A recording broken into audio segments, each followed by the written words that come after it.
वो कहते ना यार, इंतजार का फल मीठा होता है। ठीक है, तो टाइम लगा, लेकिन कुछ अच्छा ही कर रहा था आप लोगों के लिए। हाँ जी। तो थोड़ा प्रॉपर तरीके से करने के लिए ब्रेक मान लो आप इस चीज को। तो गाइज, कुछ टॉपिक हम ऑलरेडी कर चुके हैं चैप्टर 1 के। और मैं आपको बता देता हूँ कि जो टारगेट अब कर रहे हैं वो ओनली बोर्ड एग्जाम नहीं होगा, यानी आप स्कूल एग्जाम नहीं होगा, ओनली एनटीएससी ओलंपियाड भी होगा। ठीक है, तो चैप्टर 1 रियल नंबर के ऑलरेडी 6 पार्ट के वीडियो अपलोड हो चुके हैं। ये पार्ट 7 है और आज की क्लास का गोल क्या होने वाला है। वो जो प्रूव वाले क्वेश्चन होते हैं ना, कि प्रूव करो root 2 is irrational, root 3 is irrational, root 5 is irrational. ठीक है, कुछ टाइप के क्वेश्चन हम आज करने वाले हैं। क्लियर। बट उससे पहले इरेशनल नंबर का पूरा बेसिक से उठाएंगे क्या है। जी बिल्कुल, आपके अनुराग सर। बिल्कुल, मैथ लव है मेरा। ठीक है, चलो स्टार्ट करते हैं आज की क्लास को। ठीक है, तो आज की क्लास को स्टार्ट करते हैं इरेशनल नंबर से। तो क्या होता है इरेशनल नंबर। ठीक है, how it is different from rational number. तो हम इरेशनल नंबर की पूरी कहानी को समझते हैं। तो आपको पता है, जैसे सपोज करो कि रेशनल नंबर क्या होते हैं।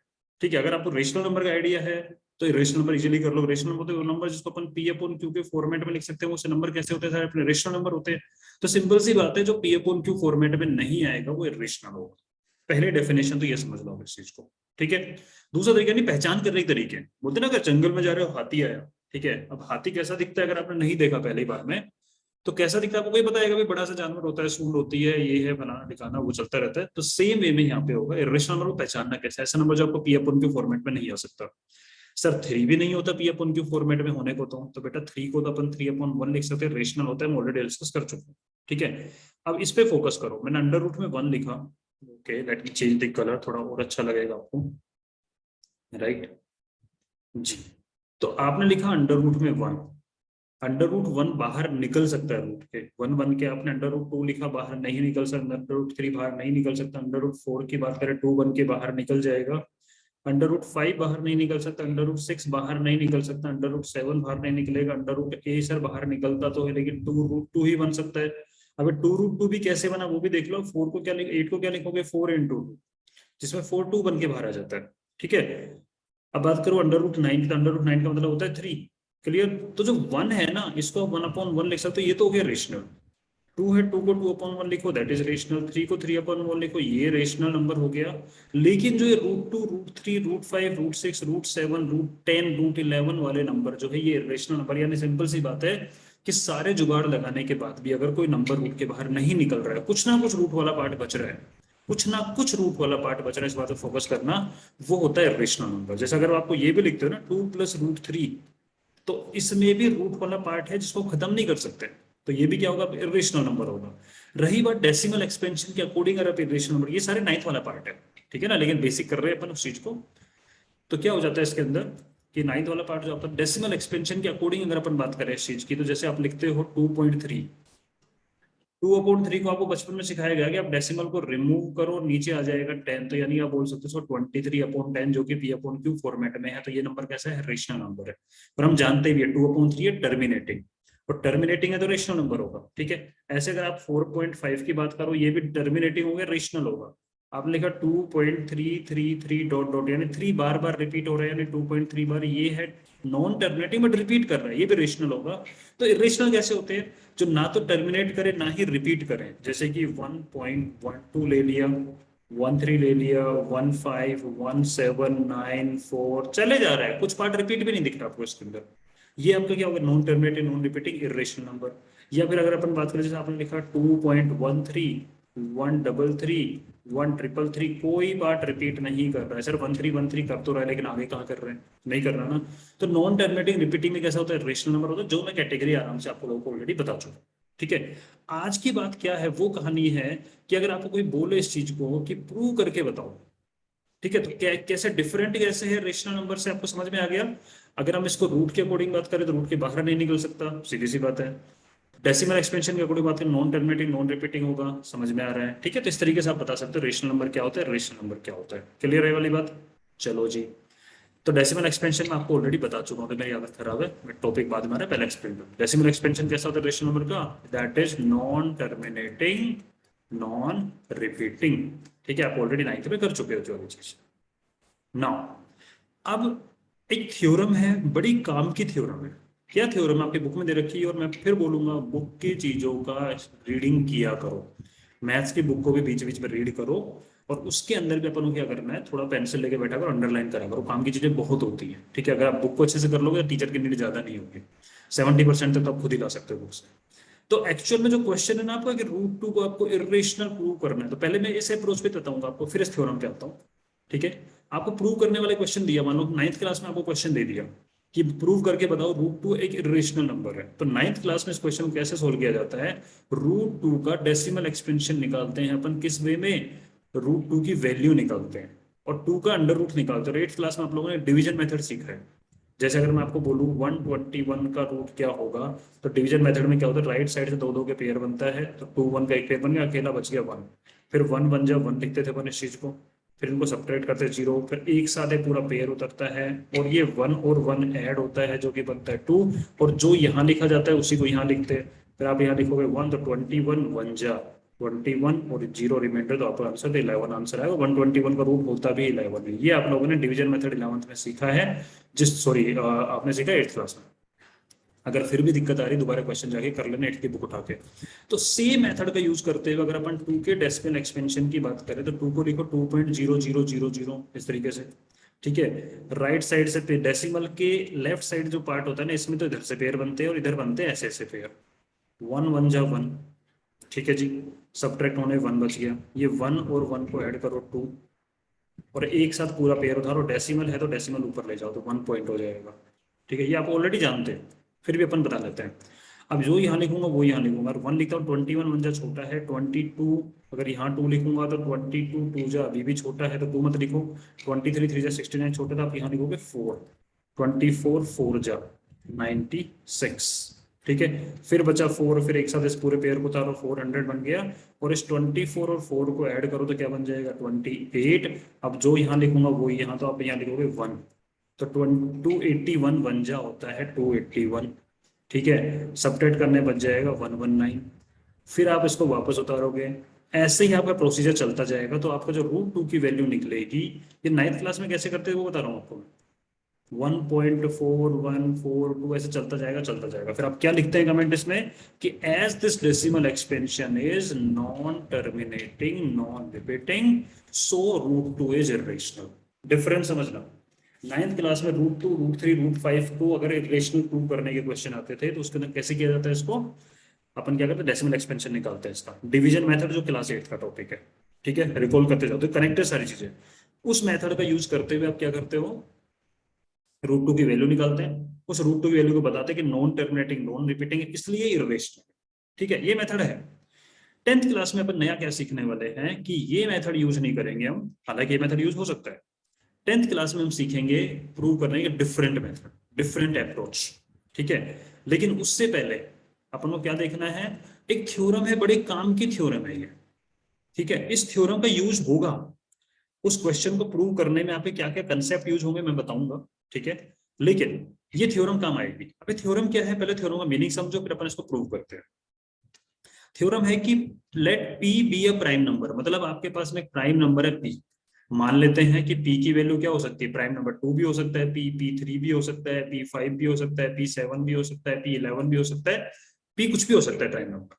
ठीक है, फिर आगे क्या बोला थ्योरम ने, कि अगर ये P यानी कि 2 3 5 7 11 टाइप के जो नंबर है प्राइम नंबर, अगर ये डिवाइड करता है ए स्क्वायर को, ए स्क्वायर का मतलब क्या हो गया, ए यहाँ पे पॉजिटिव इंटीजर है, अगर ये पॉजिटिव इंटीजर है तो ए स्क्वायर की वैल्यू क्या हो सकती है, कोई परफेक्ट स्क्वायर नंबर, यानी ए स्क्वायर की वैल्यू 1 हो सकती है, ए स्क्वायर की वैल्यू 4 हो सकती है, 2 का स्क्वायर, ए स्क्वायर मतलब एक इंटीजर, 3 का स्क्वायर 9 भी हो सकता है, ये 16 भी हो सकता है, ये 25 भी हो सकता है, ये 36 भी हो सकता है, ये 7 का स्क्वायर 49 भी हो सकता है, ए स्क्वायर कुछ भी हो सकता है। ठीक है, यानी क्या कहना चाह रहा है क्वेश्चन के अंदर, कि अगर कोई प्राइम नंबर किसी परफेक्ट स्क्वायर नंबर को डिवाइड करता है, ठीक है, तो वो प्राइम नंबर जिसका स्क्वायर है उस ए को भी डिवाइड करेगा। समझे बात का मीनिंग, यानी कि अगर P जो है वो किसी ए स्क्वायर को पूरा पूरा डिवाइड कर सकता है, ठीक है, तो P है वो इस ए को भी पूरा पूरा डिवाइड करेगा। ये इस थ्योरम का मीनिंग है। एग्जांपल समझते हैं। ठीक है, मान लेते हैं P प्राइम नंबर मैंने लिया 2। ठीक है, एक प्राइम नंबर लिया P 2, ये 2 एक परफेक्ट स्क्वायर नंबर कोई भी ले लो जिसको 2 डिवाइड कर पा रहा है। सर मैं 4 ले लेता हूं, तो 2 4 को डिवाइड कर पा रहा है, कर पा रहा है ना, 2 2 जा 4। तो 2 ये एक्चुअल में 4 का मतलब क्या है, ए स्क्वायर है, यहाँ पे ए स्क्वायर का मतलब 4 है, तो एक्चुअल में ए का मतलब कितना हो गया, 2 ही तो हो गया। तो जब 2 इस परफेक्ट स्क्वायर नंबर को डिवाइड कर पा रहा है 4 को पूरा पूरा कर पा रहा है, तो ठीक है, अभी बताता हूँ इस बात को मैंने क्यों बोला, तो वर्ड यूज क्यों किया है। तो ये जो 2 है जिसका स्क्वायर है ये ए, यानी ए की जगह अगर 2 रखूं मैं, ठीक है, तो 2 2 को भी डिवाइड करेगा, ऑब्वियसली करेगा। अब कोई कहेगा सर 2 देखो 9 को डिवाइड नहीं कर पा रहा, 9 में एक परफेक्ट स्क्वायर नंबर है बेटा, मैं बात क्या कर रहा हूँ, अगर कर पा रहा है, इफ वर्ड लग रहा है ना यहाँ पे, कि अगर p एक प्राइम नंबर 2, और भी लेंगे अपन एग्जांपल, एक प्राइम नंबर 2 किसी परफेक्ट स्क्वायर को डिवाइड कर पा रहा है, तो यहाँ डिवाइड नहीं कर पा रहा, ठीक है। तो अपन और एग्जांपल लेते हैं, क्या एग्जांपल लेते हैं, इधर बना रहा हूँ बॉक्स में, कि सर प्राइम नंबर 2 जो है एक परफेक्ट स्क्वायर नंबर 16 को डिवाइड कर सकता है, बिल्कुल कर सकता है, 8 टाइम करता है। तो ये 2 जिसका स्क्वायर यानी 4 का स्क्वायर है, तो 2 4 को भी डिवाइड करेगा, बिल्कुल करता है, ठीक है। सर एक प्राइम नंबर मैंने लिया 3, वो एक परफेक्ट स्क्वायर नंबर 36 को डिवाइड कर सकता है, बिल्कुल कर सकता है 12 टाइम। तो 36 तो 6 का स्क्वायर है, तो ये 3 जो है उस 6 को भी डिवाइड करेगा, अरे ऑब्वियसली करेगा भाई, समझ रहे हो, ऑब्वियसली करेगा, ठीक है। एक बार इरेज करके दोबारा समझाता हूँ और एग्जांपल से, यानी कहने का मतलब ये है कि कोई भी प्राइम नंबर 3 अगर 6 के स्क्वायर को डिवाइड कर सकता है, तो ऑब्वियसली 6 को भी डिवाइड करेगा यार, क्योंकि 6 के स्क्वायर में 6 और 6 ही तो आ रहे हैं, ठीक है। अगर कोई भी प्राइम नंबर 5 एक परफेक्ट स्क्वायर नंबर 25 को डिवाइड कर सकता है, तो एक्चुअल में 25 का मतलब 5 इंटू 5 ही तो है। तो जब 5 इस 25 को डिवाइड कर सकता है, तो ये 5 अकेले 5 को भी डिवाइड करेगा ही, ठीक है। बात समझ में आ रही है। तो ये एक थ्योरम है, बड़े काम की थ्योरम। अब कोई भी एग्जांपल पकड़ लो, 7 जो है परफेक्ट स्क्वायर नंबर 49 को डिवाइड कर सकते हो, 7 उस 7 के स्क्वायर है ना 49, तो 7 7 को भी डिवाइड करेगा, ठीक है जी। कोई समस्या इस थ्योरम में, यानी कि कोई प्राइम नंबर अगर ए स्क्वायर को डिवाइड कर रहा है, थ्योरम आपके बुक में कैसे दे रखी है, तो बुक वाले थ्योरम को छोड़ो, क्योंकि कभी प्रूव नहीं आता इस चीज का, ठीक है। मैंने आपको स्टेटमेंट समझा दिया है, थ्योरम का प्रूव आज तक कभी नहीं आया है, ठीक है। फिर भी अपन लास्ट में जब कवर करेंगे चीजों को, तब जो जो टॉपिक ऐसे हैं जो कि हाँ इररिलेवेंट है, कभी नहीं आए आज तक, बता देंगे उस चीज को, ठीक है जी। कोई समस्या इसके अंदर, आई थिंक कोई समस्या नहीं होगी। अब आगे चलते हैं। अब जो मेन आज का टॉपिक है कि प्रूव करो रूट 2 इरेशनल है, पूरा डिटेल में बताऊंगा रूट 2 का, और ध्यान से एक एक स्टेप समझना, क्योंकि रूट 3 रूट 5 रूट 7 जैसे भी नंबर है, सबका प्रूव करने का एज इट इज मेथड है, कोई चेंज नहीं है, ठीक है जी। चलो, तो रूट 2 को इरेशनल प्रूव करना है, तो नोट डाल के लिख लो इस चीज को, इसमें काम क्या क्या आएगा, क्या क्या चीजें काम आने वाली हैं। तो इसमें एक तो को प्राइम का कंसेप्ट काम आएगा, ठीक है। क्या क्या काम आएगा, कंसेप्ट को प्राइम वाला कंसेप्ट आएगा। को प्राइम क्या होता है मैं ऑलरेडी बता चुका हूं आपको, फिर बताते हैं। को प्राइम नंबर वो दो नंबर होते हैं जो एक दूसरे को सिंप्लीफाई नहीं कर सकते, यानी को प्राइम वो नंबर होते हैं जिनका HCF की वैल्यू क्या होती है, 1 होती है। यानी अगर मैं बोलूं 5 और 9 को प्राइम है, बिकॉज 5 और 9 का अगर आप HCF निकालो, हाईएस्ट कॉमन फैक्टर, तो एक 1 ही है जो 5 और 9 दोनों को डिवाइड कर सकता है। क्या इसके अलावा कोई नंबर है जो 5 और 9 दोनों को सिंप्लीफाई कर दे, नहीं। और सिंपल सी बात समझ लो, को प्राइम नंबर वैसे नंबर होते हैं जिनको अगर आप अपोन की फॉर्म में लिखो तो फर्दर सिंप्लीफिकेशन पॉसिबल नहीं है। जैसे आपने 5/10 लिखा, तो 5 और 10 को प्राइम नहीं है, क्योंकि 5 और 10 तो सिंप्लीफाई हो जाएंगे, 5 1 5 5 2 10, यानी 5 इनका कॉमन फैक्टर था भाई। 5/10 को बच्चों की तरह करो तो आप 5 कॉमन फैक्टर है, तो दोनों को ऊपर नीचे 5 से डिवाइड कर रहे हो ना, 5 1 5 5 2 10, तो कॉमन फैक्टर 5 है। मैं बात कर रहा हूँ कॉमन फैक्टर होगा 1, 1 के अलावा कोई कॉमन फैक्टर नहीं होगा, ठीक है। तो ऐसे नंबर को प्राइम कहलाते हैं जिनका कॉमन फैक्टर, जिनका HCF क्या होता है, 1 होता है, हाईएस्ट कॉमन फैक्टर क्या होता है, 1 होता है, यानी बोल दो फर्दर सिंप्लीफाई नहीं कर सकते दूसरे को, ठीक है। एक तो ये कंसेप्ट काम आने वाला है। दूसरा कंसेप्ट काम आएगा जो थ्योरम 1.3 बताई थी, कि इफ जो P है वो A स्क्वायर को डिवाइड कर रहा है, तो P A को भी डिवाइड करेगा, और यहाँ पे डिवाइड का मतलब है कंप्लीट डिवाइड करना, ऐसा नहीं कि डेसिमल में आंसर दे रहा, ना ना ना, पूरा डिवाइड करेगा। अभी आपको समझाया मैंने, ये दो कंसेप्ट काम आएंगे, और जो बीच में आए थे मैं आपको बताता जाऊंगा, ठीक है।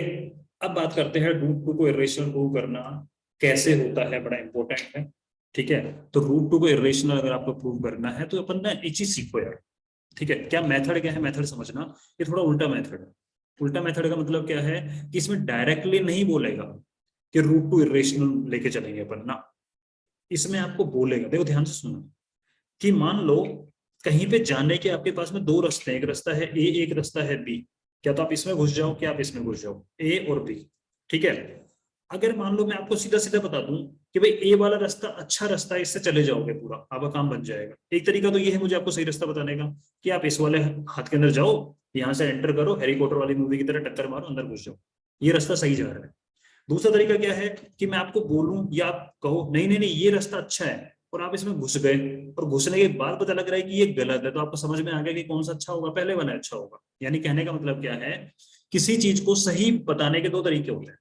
क्या तो दो चीजों में से, क्या तो आपको सीधा सीधा बोल दे वाली चीज सही है, या फिर आप खुद दूसरी गलत चीज में जाके देखो और पता करो कि नहीं नहीं नहीं यार ये तो गलत है, तो ऑब्वियसली कौन सा सही होगा, पहले वाला सही होगा। समझ गए।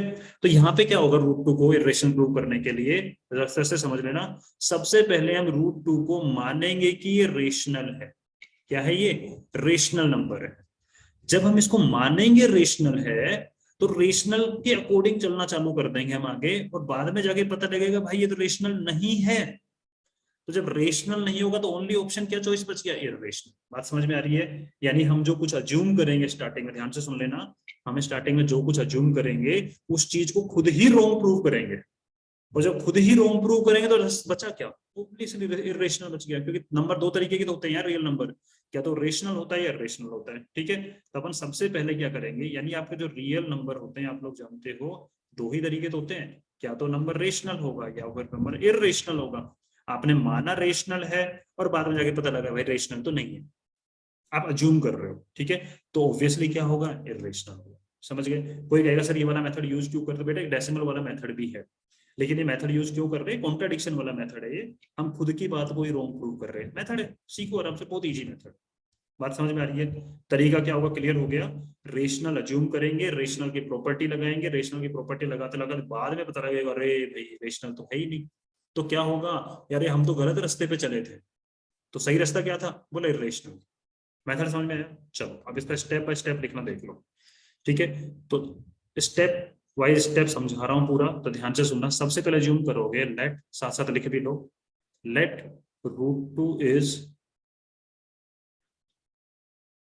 Rational number. अगर रूट टू रेशनल नंबर है, सो आप रूट टू को क्या लिख सकते हो भाई, पी अपॉन क्यू फॉर्मेट में लिख सकते हैं, या ए अपॉन बी फॉर्मेट लिख सकते हैं, न्यूमरेटर अपॉन डिनोमिनेटर लिख सकते हैं, एक्स अपॉन वाई लिख सकते हैं।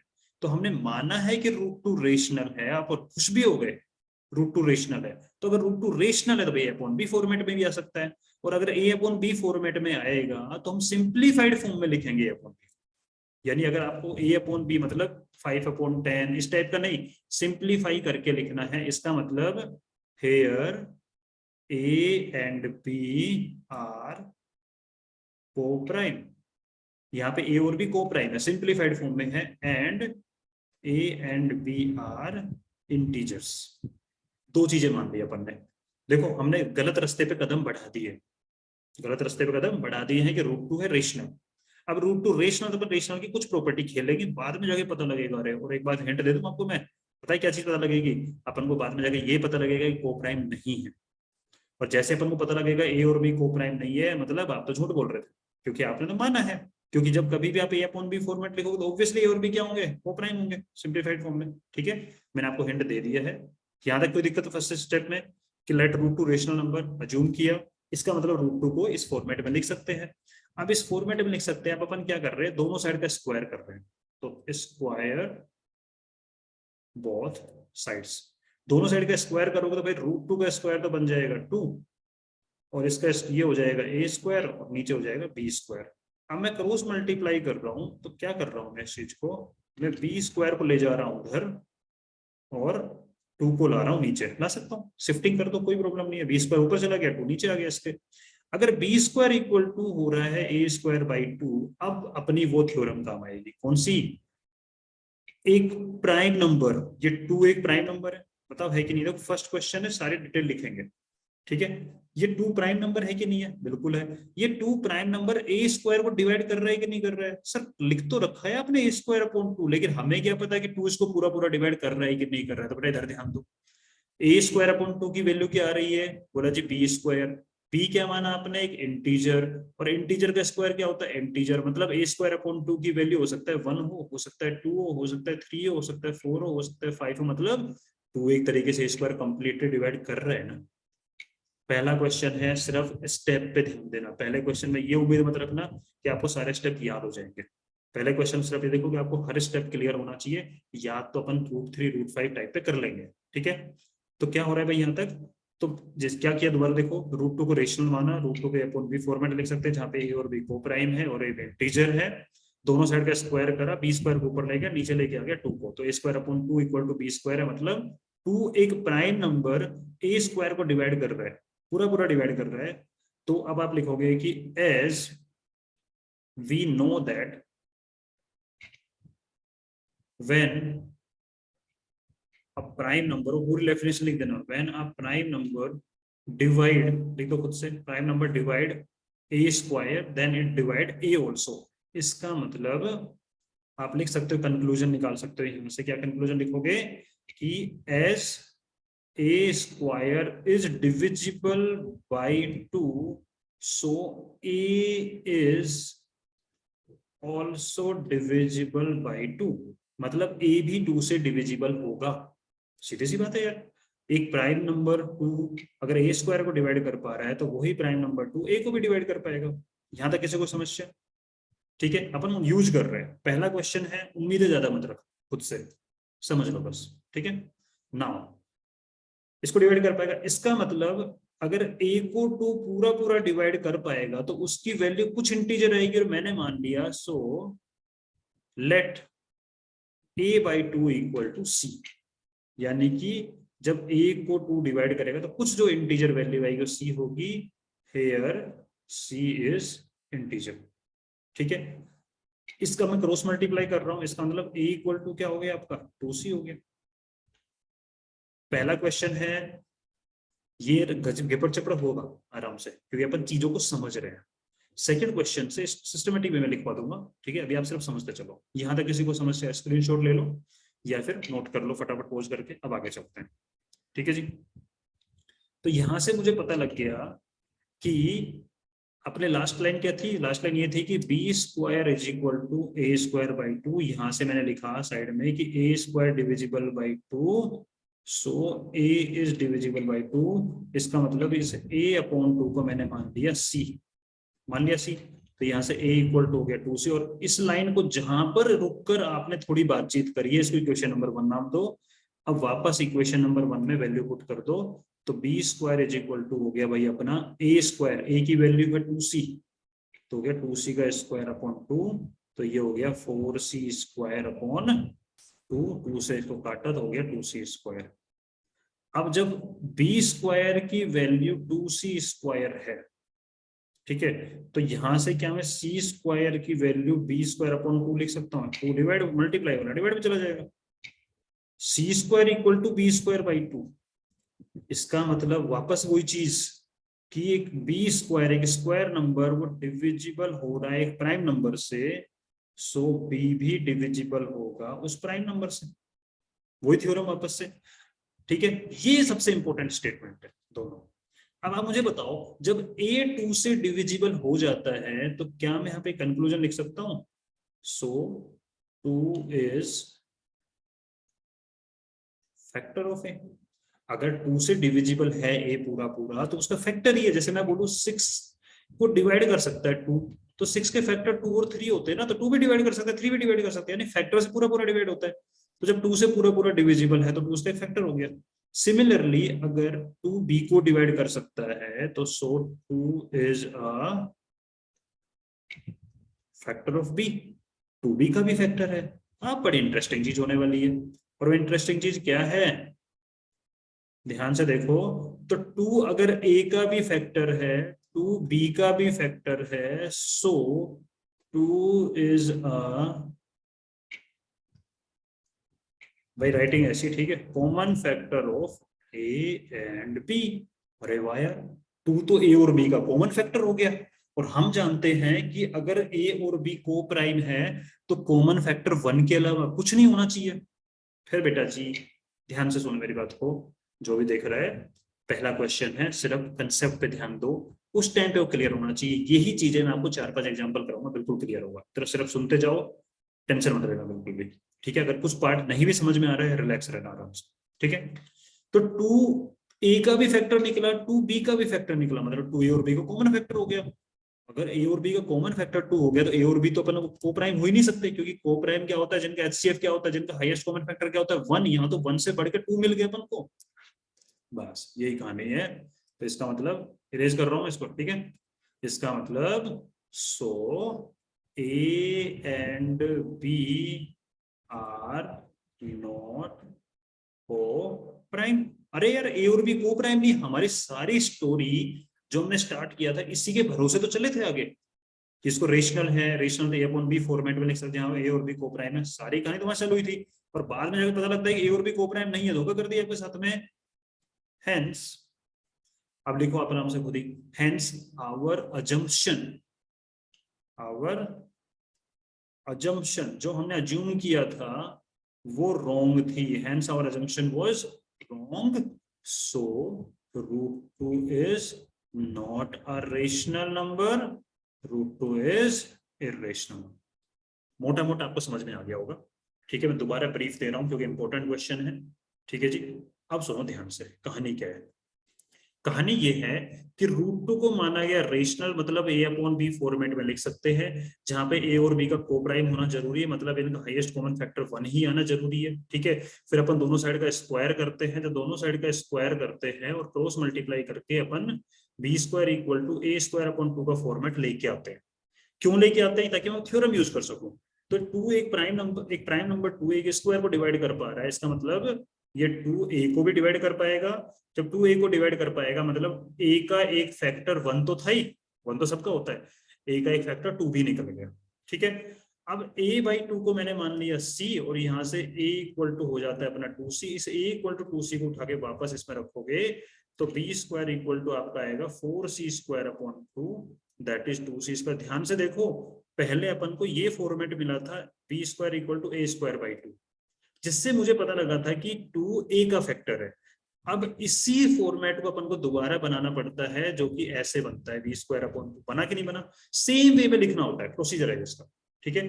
पहले a²/2 बनाएंगे, बाद में b²/2 बनाएंगे, यानी यहां से पता लगता है कि 2b का भी फैक्टर उस थ्योरम का यूज करते हुए, क्योंकि 2b² को डिवाइड कर पा रहा है।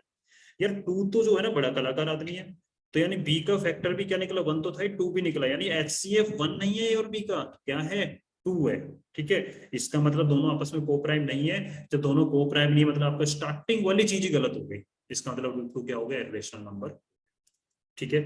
फर्स्ट क्वेश्चन है, रिलैक्स रहो। 50-60% भी अगर आपको समझ में आ गई वाली चीज, रिलैक्स रहो, ठीक है। सेम प्रोसीजर चलेगा और 3-4 बार तो मैं ही करवाऊंगा, डोंट वरी, ठीक है। तो आई थिंक यहाँ तक आपको कहानी क्लियर होगी, ठीक है। आज की क्लास में इतना ही। आप ट्राई करना है कि √2 वाले डेरिवेशन को 1-2 बार करके देखें, ठीक है। नेक्स्ट क्लास में इससे आगे वाला पार्ट है अपना √3 देखेंगे, 5 - √3 टाइप के, 3√2 टाइप के, ऐसे क्वेश्चन करते जाएंगे आराम से, कोई प्रॉब्लम नहीं, ठीक है। तो आई थिंक यहाँ तक क्लियर है, तो चलो ठीक है, नेक्स्ट क्लास में मिलते हैं, तब तक मजे से आराम से पढ़ते रहो,